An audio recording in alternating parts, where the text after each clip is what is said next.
I became interested in something called lifestyle medicine probably about 7 to 10 years ago. And really, lifestyle medicine is a kind of study of our human behaviors, how we live, and the impact that that has on our health and our well-being. It's a relatively new area of medicine, but there's lots of evidence behind how we can use the way that we live to prevent, treat, and manage sort of diseases. So that's kind of my background. I have a business called Maldod Life, so if you wanted to look me up, you can find me online. I'm also on social media, so you'd be very welcome to find me if you wanted to.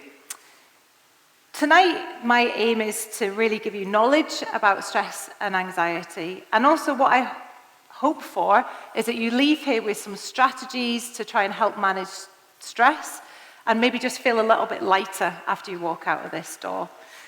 The irony is that I've got some of my family at the back of the room over there. I definitely am someone who gets stressed out. I am one of those people who loves a project, always striving, always trying to do the next thing, to the extent where I have been known in my family to ask, guys, could we just talk in bullet points? I'm too busy, I've got too much to do, forget all of this like flowery language, can we just get down to what we actually need to talk about? So I am a work in progress. I am learning how to de-stress and how to calm down a little bit. So it's best to be honest and open, isn't it? I do not have this all sorted out yet. Let's begin by looking at what the problems we have with stress are. So in Western society, we have a massive problem with a stress epidemic. It is having a huge impact on our workplaces, our homes, and even on our healthcare system.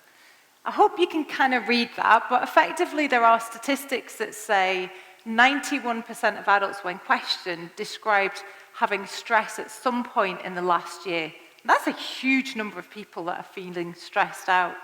Now, I'm no politician, but if I could promise 68 million more GP appointments and 3 million more A&E slots, I think I'd probably get voted in, wouldn't I? So if we could start to sort out stress, and we could start to deal with it in a better way, we could take an awful lot of pressure off our NHS system.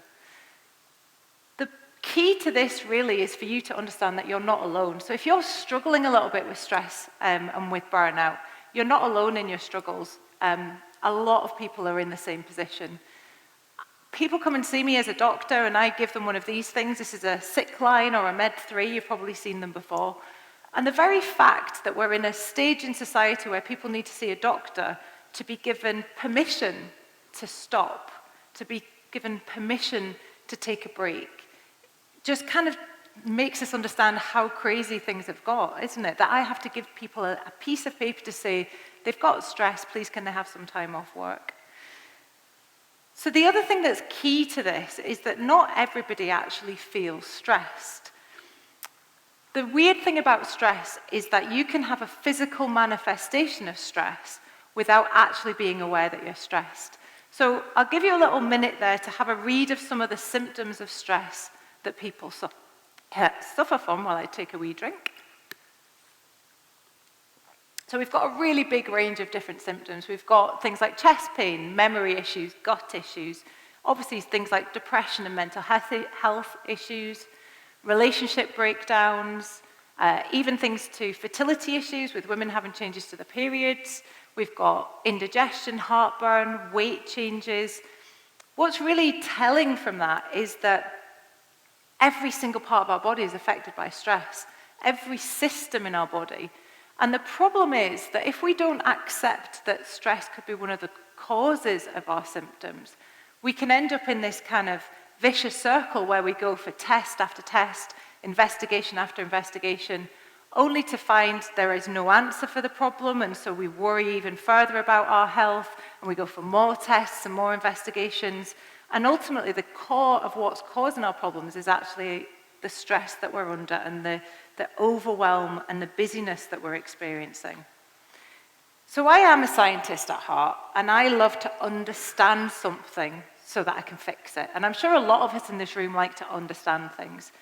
So what I want to talk about is what the stress response actually is. Now don't panic. That diagram there, this is not higher biology. We are not going to go into deep details of this diagram.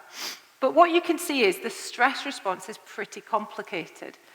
But we're going to make it nice and simple because we also like to understand things in a simple way. There are two main hormones involved in the stress response. The first is adrenaline. Now, adrenaline you've probably all heard about. Adrenaline I like to think of as the fast and fierce hormone. It's a thing that really packs a punch, gets into your bloodstream really quickly. It only actually lasts for a few minutes in your bloodstream. It has something called a half-life, which means that it degrades by half within a minute to 3 minutes. So it's fast, it's furious, and it has a woof effect. I'll give you an example of adrenaline. Now, I'm going to ask my teenage daughter, who doesn't yet drive, to cover her ears at the back. You don't need to hear this. Picture the scene. It's a sunny Sunday evening, and you are driving along the M74. It is an empty motorway.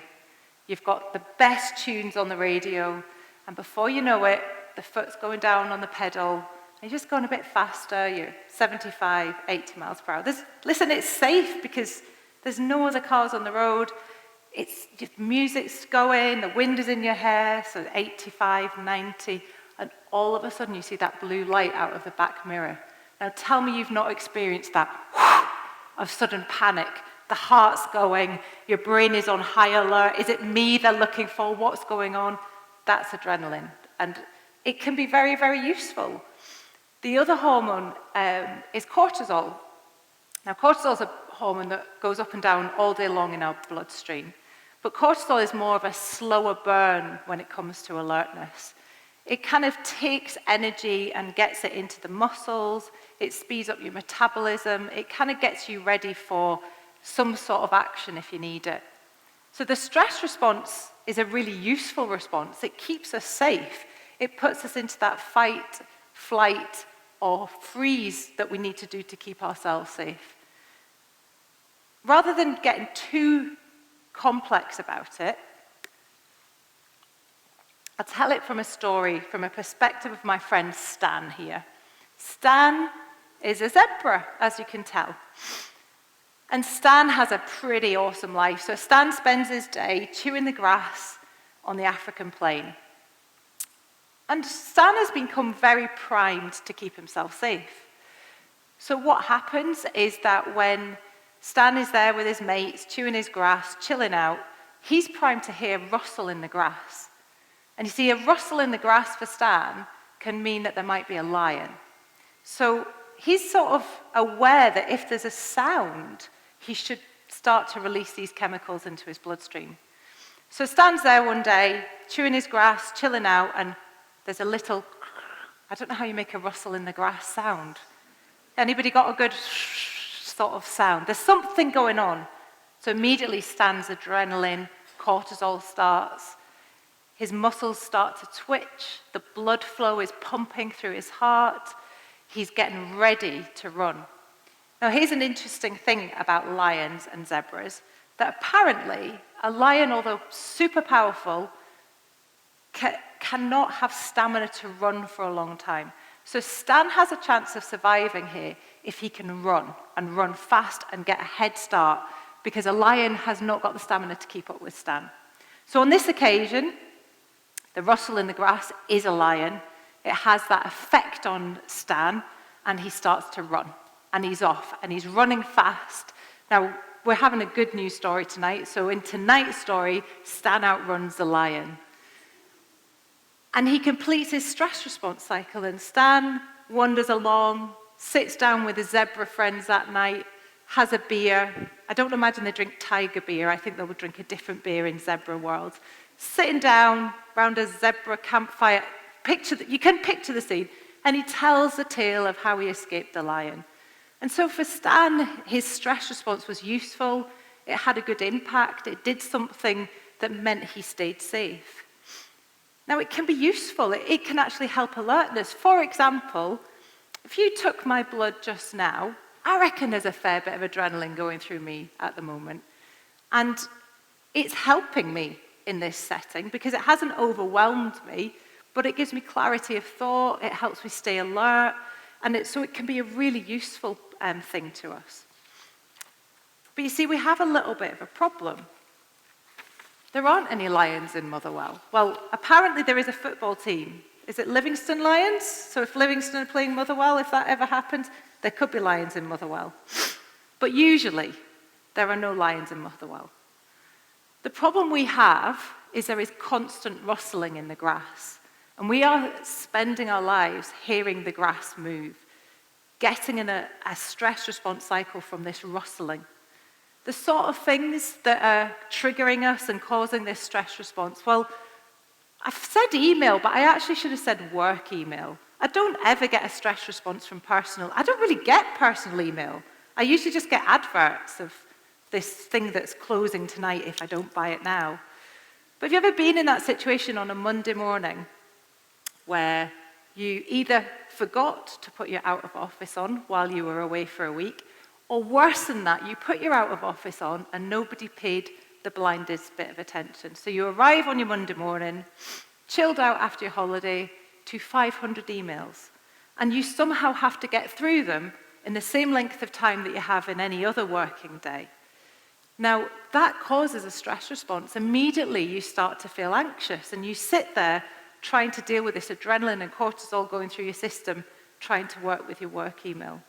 The other big problem is that we've put our email on these things, so we carry them with us everywhere we go.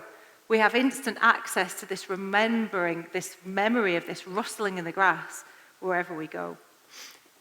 The other big problem is the news. Now, I am not against being aware of what's going on in the world. I think it's really important that we're aware of what's going on.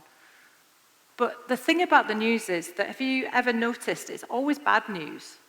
There's a few news channels that will be good news stories, but it's very rare, and most people don't watch them.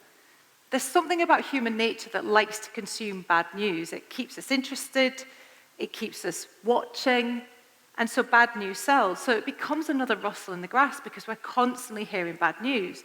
And we're putting it on these, which stay in our pockets. We have notifications bringing up bad news. So we're constantly hearing rustling in the grass. We used to have that under control. We would watch the news maybe once in a day or read a newspaper. But now we're getting this constant barrage of bad news. Another one is social media. Again, social media, it has some positives to it, but I would say the majority of it is probably quite harmful to us. See, the thing is, well, I'll tell you what, most people in this room will remember this. Do you remember when Facebook started? Eva, you won't believe this. You used to run out of Facebook. You would scroll and it would come to the end and it would say, that's the end for today, please come back tomorrow. Do you remember that? It used to happen. It wasn't constant. There wasn't a constant page that you could just keep doom scrolling. Well, now you can just keep going with social media for hours after hours after hours. And the way that social media works is that they make their money from advertising. So the longer they can keep you on, showing you images of stuff that you will click on, pause on, stay on, the more advertising, the more revenue that these companies make. And again, social media, we know that negative stories do better than positive stories. People hover, stop, click on negative stories. So if you've once stopped on a story about something that's quite unpleasant, the chance of you seeing that again is going to come up more and more often. And so our social media becomes an echo chamber of negativity, and it keeps us scrolling, and we stay in this world of staying quite negative. We have this constant rustling in the grass from social media. Another one is politics. Has anybody experienced a time in politics like we're experiencing just now? I mean, I don't need to name him, but if I say there's a chap with a really odd hairline and he's orange, there is some crazy stuff going out there just now, isn't there? We're watching politicians lying openly, bullying openly, and we sit there in shock thinking, how has the world come to this? What's happened? Never used to be like this. Like, politicians have always been a bit dodgy, but never so blatant. And when we are consuming this all the time, it worries us, it causes stress responses. And then we've had a cost of living crisis for the last 5-6 years, ever since the pandemic. And that is a big problem for people. They're working really, really hard, but prices are going up, and people start to worry about how they're going to pay their bills. So we have a lot of, not lions, but rustling in the grass that's feeding us into this kind of stress response cycle. If that carries on for too long, we end up in this place called burnout. And it's basically this position where you have physical, emotional, and mental exhaustion caused by prolonged stress. So you have the trigger, you have the chemical release of adrenaline and cortisol, but instead of recovering from that, you end up in burnout. It's interesting because burnout isn't actually a medical diagnosis. It's an occupational diagnosis, so it tends to be related to workplaces. We think of people burning out in their jobs, but I think you can burn out in life. I think you can burn out in your family, in your caring responsibilities. You can burn out even in churches. You can be doing it in your own energy, and you end up burnt out. The characteristics of being burnt out is sheer exhaustion. They call it tired but wired. So you are so tired, but you can't get to sleep. And what you tend to find you end up doing is in an evening, it's the only time you have to yourself, so you start watching back-to-back Netflix, or you end up on your phone because you just want to have a bit of time for me, but it affects your sleep. And then that affects your sleep, and it affects you the next day, and you end up in this cycle where you're getting more and more tired. The other sort of characteristic, if you like, of burnout is cynicism. Negative thinking. I think we can all imagine those managers, senior leaders, who it doesn't matter what idea you have, they poo-poo it straight away. They're cynical, they don't really see the value in what you're saying, and that's another signal, really, that somebody is burnt out, when all they can see is negative. And then the final part that suggests somebody is burnt out is a reduced sense of accomplishment. So things that used to matter, that had meaning, that gave you worth, no longer have that effect on you. Everything you do feels meaningless and worthless. And that's what burnout looks like. Well, so far I've painted a really bleak picture, haven't I? Thanks for coming on a Saturday night to hear just lots and lots of negativity. But what I hope to do now is actually to give you some good strategies, some things that can help us start to move out of prolonged stress, to move away from this stress response cycle, and to move us into a better way of living. So bear with me. Let's start with strategy number 1.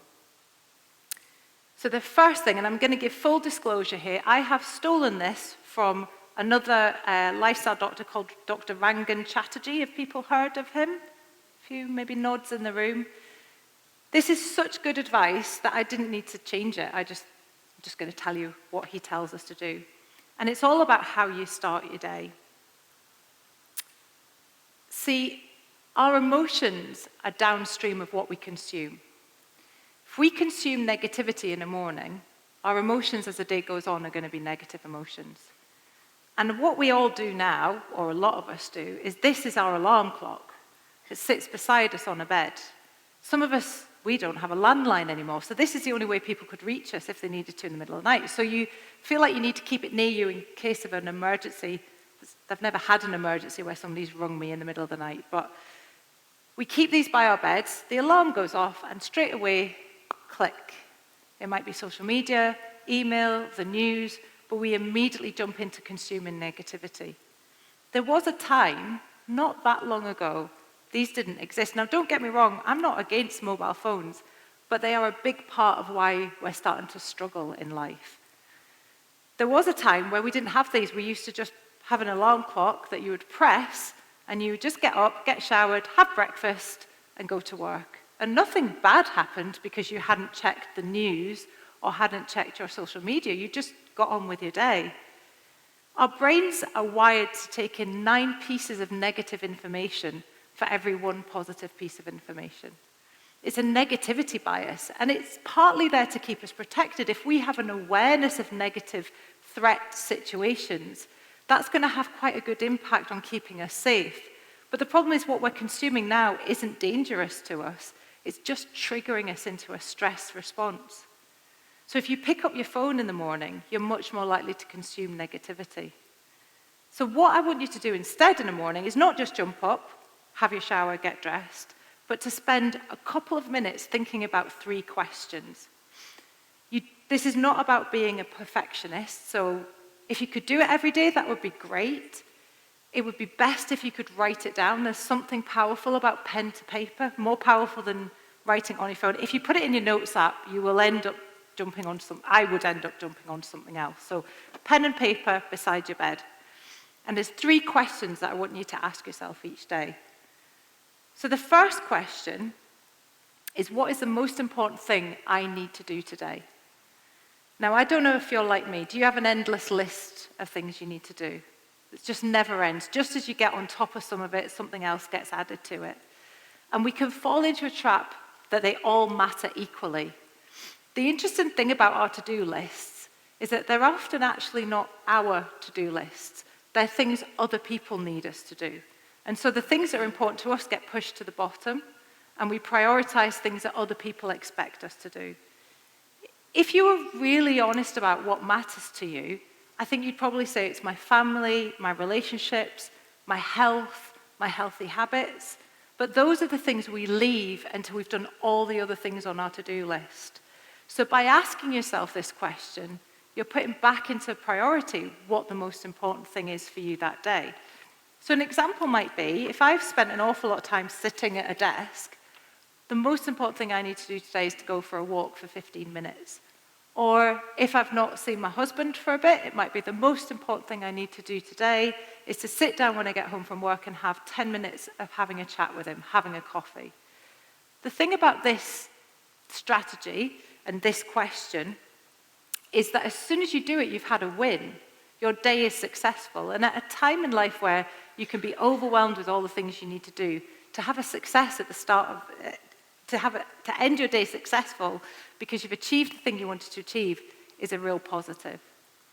The next thing is to ask yourself this: what is one thing I appreciate about my life? Gratitude is incredibly powerful. It reinforces positivity, and once we start to look for positive things, we start to see them everywhere we look.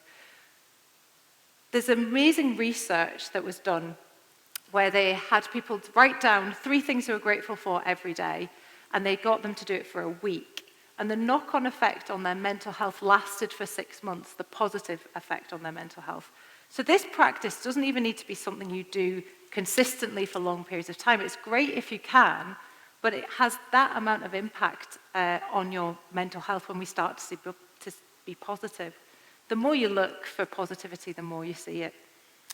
We'll start really simply, like let's practice something today. Can I have a show of hands if today you have eaten something? I think that's pretty much everybody. If you haven't, then why not? Oh my goodness.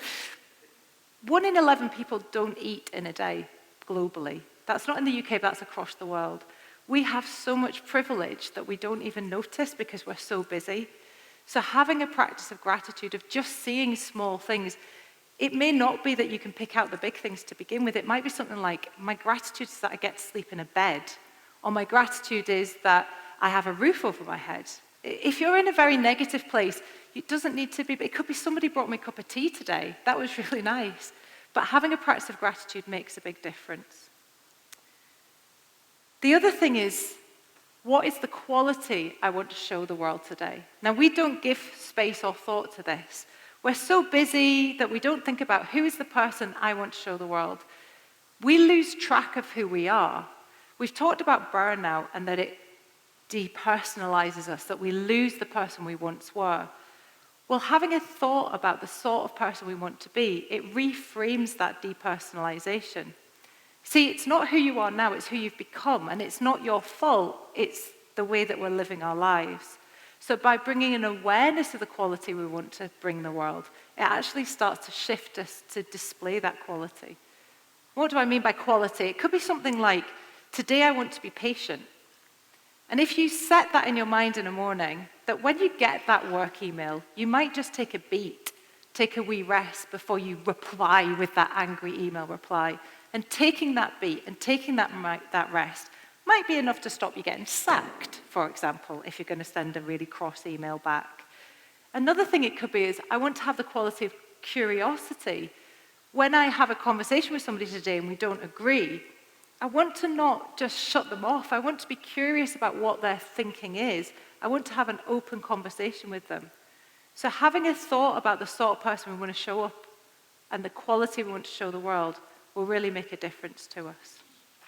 We'll move on to strategy number 2. I'll take a wee drink as well. It's amazing how dry you get up here, isn't it? Strategy number 2. This is about movement. Do you remember Stan? What did Stan do when that adrenaline and cortisol was bursting through his body? Anybody? He ran. He moved. Those chemicals are primed to make us move. That's how they work. It uses up the adrenaline and cortisol, and it completes the stress response cycle. Now, the problem is a lot of the grasses, the rustling grass that we have now, we are sitting in seats, and we don't move our bodies. So we don't manage to complete the stress response cycle. Now, when I talk about movement, I know that a lot of people are like, well, I hate exercise. Don't own Lycra. I look terrible in Lycra. I don't want to do exercise. That's not what I'm talking about. I'm talking about movement. Moving your body, getting up and just walking about your house. I'm walking about the stage because it's actually helping me deal with my adrenaline. Movement helps us. It's picking the movement that you enjoy, and if you can do it outside, even better. There's really good evidence that being outside, being in nature is really good for our health. So starting to do movement and getting outside will help. There are actually guidelines about how much movement we should be getting. This is mainly for health. So for longevity, to have long-lasting health, the aim should be for about 150 minutes of moderate exercise a week. Now, when I say that, if you're not doing any movement at all, you don't need to do 150 immediately, but that's the kind of aim that you should be working towards. And moderate exercise is something like where you could have a conversation with somebody while you're doing it, but you couldn't sing. And 150 minutes could convert into something like 5 30-minute walks. So if you could fit 5 30-minute walks into your week, you'd be hitting your target. You could split the 30 minutes into 2 15s. You could have a 15-minute walk in the morning, 15-minute in the evening, and that would help you chip away at the 150 minutes. The other thing that's up there is about strength sessions. From the age of 30, we start to lose muscle mass. We start to lose some of our muscles start to degrade, and it continues right into older age. We know that if you can put strain through your muscles and use your muscles and do what we call strength training, it can have a big impact on the aging process. It can help reduce something called sarcopenia, which is the degradation of the muscle, and it helps protect against things like osteoporosis. So strength training is really important, and strength and weightlifting has been shown to be really good for stress, particularly because of the kind of using up of the adrenaline that weights do. So that's the sort of another strategy. Moving on to strategy number 3. This one is about harmful dopamine-seeking behavior. So when we are constantly stressed, burnt out, exhausted, we start to look for dopamine. We start to look for the feel-good hormone. And the feel-good hormone, dopamine, can be found in lots of different ways, including harmful behaviors. Now that slide there shows you just a few of examples of that. So we've got fast food, junk food. Everybody's aware of that comfort eating that we all do. We turn to food to make us feel better, but it causes harm. And there's a lot of evidence that stress is related to obesity. So because we turn to food like this, we're much more likely to have weight problems, which has an impact on our self-esteem, which has an impact on our health, and it gets us stuck further into stress. A lot of people turn to alcohol to relax, to switch off, but it's a big problem. We've got nicotine, caffeine, recreational drugs. Cocaine is a big problem. There was a lot of people using coke in businesses to try and switch off, to try and relax, to have a party, to have a good time. We have big problems because people are seeking out dopamine. But there's less obvious ways that we dopamine seek. And this is the one I'm guilty of. It's shopping. How many people are constantly getting an Amazon delivery to their door? That will be me. I think it's more than once a day sometimes. If I could get a show of hands, let's do a straw poll. Who knows the name of the Amazon or DPD delivery driver? The one who comes quite often. There's couple of us, there's a few. Take it one step further. Who received or gave a Christmas card to the Amazon or DPD driver? Yeah, we've got a few. I'm hoping nobody puts their arms up for this, but did anybody invite or get invited to the DPD or Amazon driver's wedding? No? We're good with that. Okay, thank goodness for that. But it's true, isn't it? I love to shop. I'll buy a new pair of shoes, I'll buy a new bag, or I'll get this thing because I'll feel a bit better. It'll cheer me up, I'll feel happier, but it lasts a day or two, and then you're looking for the next hit, the next bit of dopamine to make you feel better. And of course, that kind of behavior, if you've got money trouble, that's sending you back into a cycle of a big problem, isn't it? So if we need to be more careful about this dopamine-seeking behavior, how do we do that? Well, the first thing is to delay the gratification that you get. You take a pause. So the secret here would be with food is to not have the sort of food that's a problem in your house. If you have to get in your car, drive to the shop to get it, you're causing a pause in the gratification, and that makes a big difference. Creating boundaries. If, gambling can be a big problem. I don't know how many gambling adverts are on the TV, and it's all about downloading it on your phone, and suddenly you're playing slots without even having to think about it. Taking apps off your phone, creating boundaries, setting timers is really important. And then the other thing you can do is to replace it with healthy habits. So you can get dopamine from other places. You can get dopamine from connection with people. So connecting with people who build you up, who make you feel better, can have a dopamine effect. Sitting down and eating a meal with people you care about, good food, not rubbish food, will give you a dopamine hit. Taking exercise will be another dopamine hit as well. So we've got to swap these for the things that are going to give us benefit. Move on to the next strategy. Now this one is about real-time stress control. This is something you pull out when you've already got into that cycle. So everything's whirring around your body, you're stressed out, you start to maybe even panic. This is about real-time stress control. Now, do you remember that slide that had the really complicated picture on it?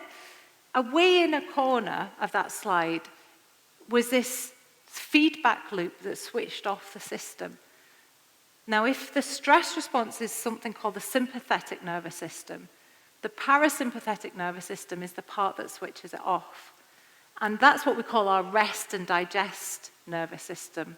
That's what Stan was having in the evening when he was chilling out with his friends, telling the story. He was in his parasympathetic nervous system. It increases oxygen, it decreases tension, decreases mental agitation. And the clever thing is we can stimulate that by doing breathing techniques. So breathing enhances the vagal nerve, and then that helps us to switch off the stress response. And guess what? I'm going to teach you how to do some of them. There's 3 different ones I'm going to teach you. The key to any of these is you do not want to be sitting in a boardroom about to give a talk or some other place where you have a massive stress response, sitting in a hospital waiting room, for example, and then you're going, what did Becky say I'm supposed to do? I can't remember how to do it. You need to practice this when you're calm. You need to practice it regularly so you can just bring it out as part of a weapon, if you like, against stress. So let's have a little go at the 3 types. The first one is called box breathing, and you practice these and work out which one works for you. Now, the idea with box breathing is that you're going to draw a box in your mind with your breathing. We tend to say to use the number 4, but you can do less than that if 4 is too much. So you breathe in for 4, hold for 4, out for 4, hold for 4, in for 4. What I realized when I was practicing this is it's really hard to talk and do this at the same time. So if everybody wants to just hold their fingers up for me and just practice it. So we're going to breathe in for 4. You're going to hold for 4, out for 4, and then hold for 4. And you just work your way around as a box. It could be 3 if 4 is too much, and you just practice that. And 1 minute of that will have a big impact on calming down your stress response. Another one is the 5-finger breathing. This is using your fingers as a tool. So you trace round and you breathe in as you go up a finger, you go out, in, out,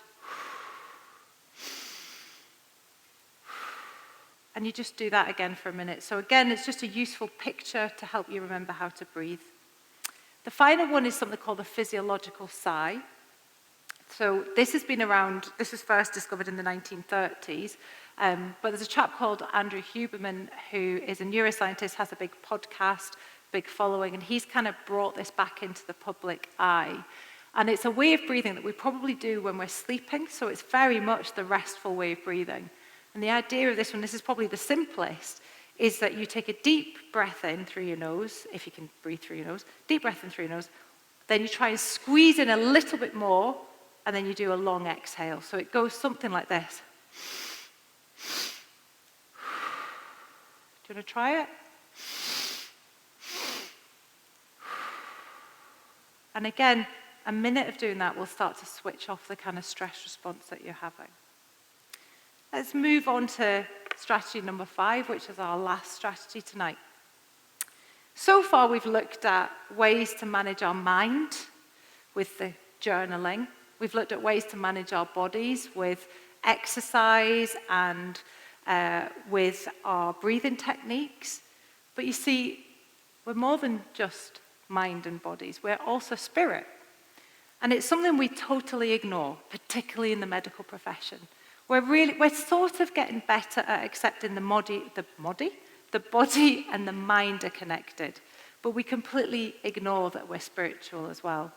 You see, there's really good evidence that we are spiritual beings, and I'll tell you why.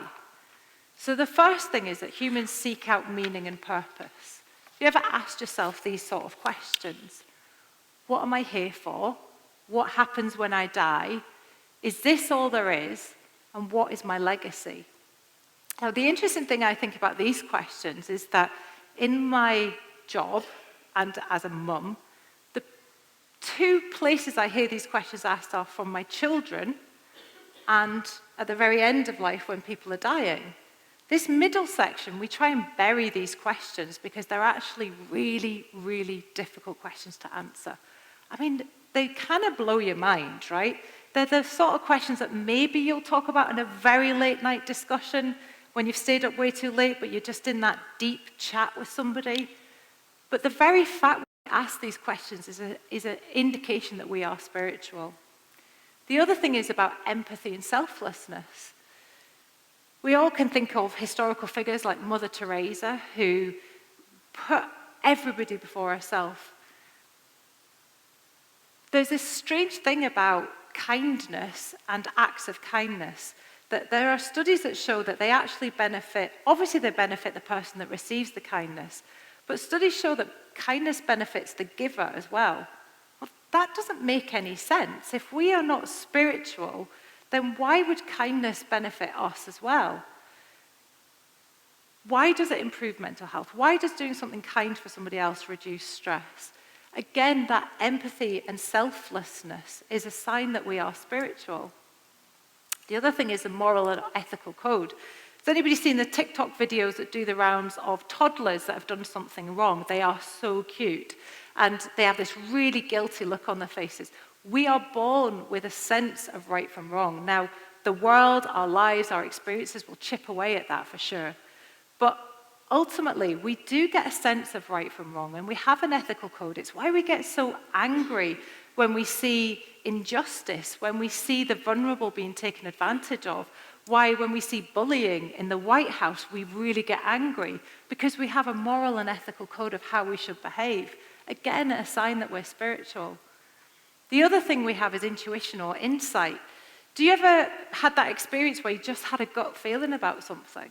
You could not explain why you knew that a certain path was the right path to take. There was no evidence to tell you it was the right path to take, but something about your mind's eye or deep in your core helped you to think, this is the path I need to take. And that's intuition or insight. I do love a definition. And the Royal College of Psychiatrists have a definition of spirituality. It says that spirituality involves the recognition of a feeling or a sense or a belief that there is something greater than myself, something more to being human than the sensory experience. If we can accept that we're spiritual beings, it goes some of the way to describe why we are constantly striving, being busier, trying to get more, trying to take control, why we are finding ourselves getting stuck in loops of stress responses. Because human nature wants to feel that we can achieve something, that there's something in us that needs to be filled. There's something that needs to have a purpose, have a meaning. You've probably all heard of Jim Carrey, the actor, yeah? Not necessarily known for wisdom. He's a comedy actor, very successful comedy actor. He said this: I hope everybody could get rich and famous and will have everything they ever dreamed of so that they would know that this is not the answer. Now, this is a guy who on the surface has everything you could ever want, right? He is famous. We are sitting in Scotland and we all know who he is, so he has notoriety. He has wealth. He has reached a pinnacle in his career where he has power and he gets asked to do roles, and yet somehow he has an emptiness inside of him. Well, what is that? You know, the midlife crisis is born out of this recognition that we strive and strive and strive. We get to midlife, and quite often in midlife we find we've got the family we wanted, we've got the house we wanted, we've got the car, we go on the holidays, we've got all the things we thought as children we would have wanted, and somehow it's not enough. And the thing is that to keep it there, we often have to work so hard, we empty ourselves, we lose who we are, we get stuck in stress because we're looking for hope in the wrong places.